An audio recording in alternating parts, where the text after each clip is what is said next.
Heart problem का सिर्फ और सबसे पहला लक्षण चेस्ट पेन नहीं होता है। अगर किसी भी पेशेंट को सांस फूल रहा है, जल्दी थकान होने लगी है, ज़्यादा पसीने आने लगे हैं काम करने में, वो भी हार्ट प्रॉब्लम के इंडिकेशंस हो सकती हैं। WHO की एक रिपोर्ट के अनुसार कार्डियोवैस्कुलर डिजीज दुनिया में मौत का सबसे बड़ा कारण बनते जा रहा है।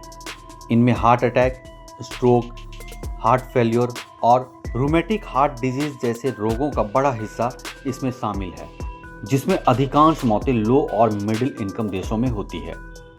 तो कई सारे पेशेंट्स हमारे पास आते हैं जो ये जानना चाहते हैं कि हार्ट प्रॉब्लम के पहले लक्षण क्या होते हैं, ताकि वो समझ सके कि हार्ट प्रॉब्लम हो रही है और उसका जल्द से जल्द इलाज करा सके। तो सबसे ज़रूरी ये समझना है कि हार्ट प्रॉब्लम का सिर्फ और सबसे पहला लक्षण चेस्ट पेन नहीं होता है।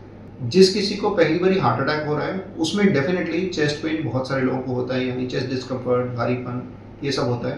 बट बहुत सारे पेशेंट्स में जिनमें क्रॉनिक हार्ट प्रॉब्लम होती है, यानी धीरे धीरे बन रही है, उनमें हार्ट में या छाती में दर्द होना ही ज़रूरी नहीं है, जल्दी थकान होना, जिसको ईजी फटीग या ब्रीदिंग डिफ़िकल्टी जिसको बोलते हैं कि जब नॉर्मली काम कर रहे हैं तो उसमें सांस नहीं फूलता था, बट अब वही नॉर्मल काम करने में सांस फूलने लगा। तो ईजी फटीग या breathing difficulty, chest discomfort on exertion भी बहुत सारे पेशेंट्स में फर्स्ट साइन होता है। इसके बारे में और समझने के लिए अपने नियरेस्ट स्पेशलिस्ट से सलाह करें और अपने आप को किसी भी कॉम्प्लिकेशन में पड़ने से बचाएं। नमस्ते।